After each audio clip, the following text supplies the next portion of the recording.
100 দিনের কাজ আবাস যোজনার পর ফের কেন্দ্রীয় বঞ্চনার শিকার বাংলা। জল জীবন মিশনেও কেন্দ্রের বঞ্চনার অভিযোগ। শুক্রবার নবান্নের প্রশাসনিক বৈঠকে জল জীবন মিশন প্রকল্পে কেন্দ্রীয় বরাদ্দ কেন বন্ধ তা নিয়ে প্রশ্নের মুখে কেন্দ্রের আধিকারিকরা। তার জন্য কাজ করা যাচ্ছে না। কেন্দ্রের আধিকারিককে উদ্দেশ্য করে নবান্নের শীর্ষ পর্যায়ের আধিকারিকদের প্রশ্ন বলে নবান্ন সূত্রে খবর। নবান্নে জল জীবন মিশন নিয়ে বিভিন্ন জেলার জেলাশাসক এবং জনস্বাস্থ্য কারিগরি দপ্তরের আধিকারিকরা উপস্থিত ছিলেন। বিষয়টি ঊর্ধ্বতন কর্তৃপক্ষকে জানানো হবে বলে জানান কেন্দ্রের ডেপুটি সেক্রেটারি পর্যায়ের আধিকারিক। শুক্রবার জেলা শাসকদের সঙ্গে ভার্চুয়াল বৈঠক করেন মুখ্য সচিব মনোজ পন্থ। মুখ্যমন্ত্রী মমতা বন্দ্যোপাধ্যায়ের নির্দেশ, এসআইআর এর জন্য যেন কোনো উন্নয়নমুখী প্রকল্পের কাজ ব্যাহত না হয় তা নিশ্চিত করতে নির্দেশ দিলেন মুখ্য সচিব মনোজ পন্থ।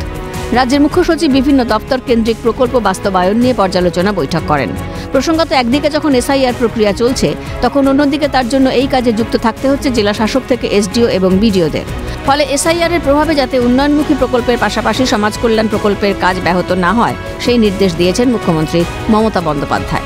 বিশেষ করে বাংলার বাড়ি প্রকল্পের কাজের অগ্রগতি খতিয়ে দেখতে জেলা শাসকদের সঙ্গে বৈঠক সারেন মুখ্য সচিব মনোজ পন্থ। নবান্ন সূত্রে খবর, প্রকৃত প্রাপকরা যেন বাংলার বাড়ি বা আবাস যোজনা থেকে বঞ্চিত না হয় তা নিশ্চিত করতে হবে। প্রসঙ্গত, কেন্দ্রের বিরুদ্ধে বারবারই বঞ্চনার অভিযোগে সরব মুখ্যমন্ত্রী। এরপরই রাজ্য সরকার বাংলার বাড়ি প্রকল্পে টাকা বরাদ্দ করে। গ্রামীণ উন্নয়ন ও পঞ্চায়েত দপ্তরকে আবাস যোজনার কাজের সমীক্ষা আগামী 13 ডিসেম্বরের মধ্যে শেষ করার নির্দেশ। 20 ডিসেম্বর থেকে মুখ্যমন্ত্রী মমতা বন্দ্যোপাধ্যায় আবাস যোজনার প্রকল্পের টাকা উপভোক্তাদের হাতে তুলে দিতে চান। তার জন্য প্রাপকদের তালিকাকে ফের যাচাই করার নির্দেশ দিয়েছেন মুখ্য সচিব মনোজ পন্থ বলে নবান্ন সূত্রে খবর।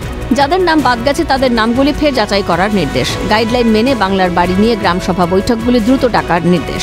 চলতি বছরের মধ্যে আবাস যোজনা প্রকল্পের আওতায় 11 লক্ষ মানুষকে বাড়ি নির্মাণের জন্য বরাদ্দ টাকা বণ্টন করার লক্ষ্যমাত্রা নির্ধারণ করেছেন মুখ্যমন্ত্রী মমতা বন্দ্যোপাধ্যায়। বিভিন্ন দপ্তরের উন্নয়নমুখী প্রকল্পের অগ্রগতি ও পদক্ষেপ নিয়েও বিস্তারিতভাবে পর্যালোচনা করেছেন মুখ্য সচিব মনোজ পন্থ। নবান্ন সূত্রে খবর, নির্বাচন ঘোষণার আগে যাতে সমস্ত প্রকল্পের কাজ শেষ হয় সেই দিকে নজর দিতে হবে। এছাড়া বকেয়া কাজ দ্রুত শেষ করতে হবে বলেও জানিয়েছেন মুখ্য সচিব মনোজ পন্থ। পাশাপাশি পথশ্রী প্রকল্পে গ্রামে গ্রামে রাস্তার গুণমান নিয়ে কড়া নির্দেশ জেলা শাসকদের।